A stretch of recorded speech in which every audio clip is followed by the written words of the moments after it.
You're listening to The Andres Segovia Show. And welcome to this PSA episode of The Andres Segovia Show, everyone. In this one, I got to talk about the coronavirus. It's something that is prevalent in the news today for various reasons.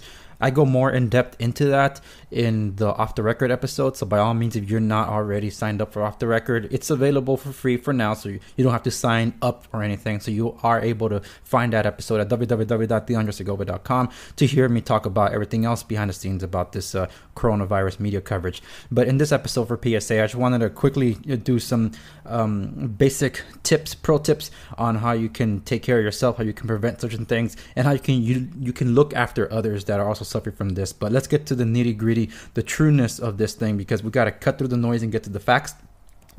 The basic facts about the coronavirus is that what everybody knows and hears is that it's incurable. By definition, a new strain of flu is incurable until a vaccine is created. So this thing is so new, and it comes from a region where information is being protected. So we don't know all there is to know about the coronavirus as much as we should. So for now, while there's no vaccine, technically it's incurable, but its death rate is less than 2%. That's the most important number that anybody's got to know. Less than 2% is the death rate, and it only kills those with underlying health conditions. I know it sounds scary, but the fact of the matter is that in the last flu season in the United States alone, 20,000 people died. And that's just in the United States alone.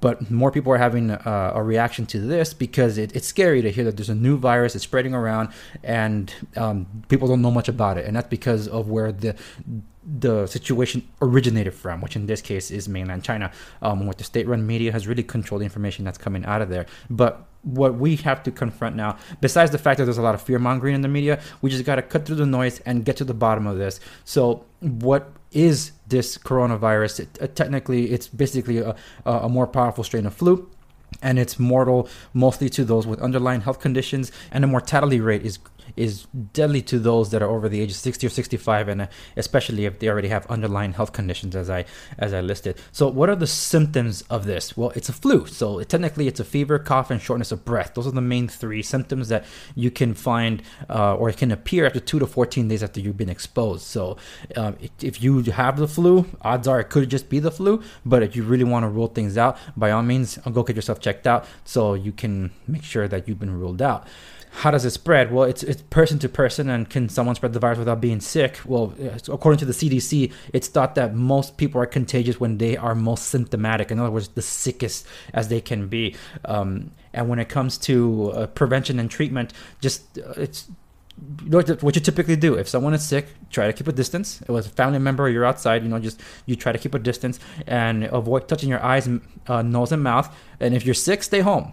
Even whether you have the coronavirus or not, just stay home. But if you have a concern whether or not you are to that extreme, then by all means get yourself checked out. But per the CDC, prevention and treatment, if you're sick, stay home. In other words, self-quarantine. Cover your cough or sneeze with a tissue, throw it away. Clean and disinfect frequently touched objects and surfaces using a regular household cleaning spray or wipe. Wash your hands often for at least 20 seconds. When you're going to the bathroom or after or before eating or after blowing your nose, coughing and sneezing, etc. Look, folks, this is the very same thing that you would do for any cold or flu. It's the same thing.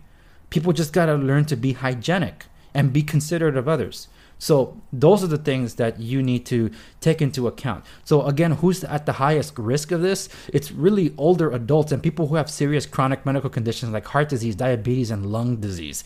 So those are the ones that are mostly affected by this. There is a link to it. It's called the Sick Map. And it's ever changing with actual data. And so I will leave a link to that in the show notes accompanying this episode at www.theandresegovia.com. Just take care of yourselves, look after one another, be considerate of others too. So if you are sick, by all means, don't go to work. Just be considerate of people. But don't contribute to the mass hysteria and panic, because that's not helping anybody. That's only making things worse. So that's it. That's all I got to say. Take care. Thoughts and prayers with those that are ill, and we're hoping and praying that you get well very, very soon. This has been the Andres Segovia Show. I'm Andres, and I'll see you on the next episode.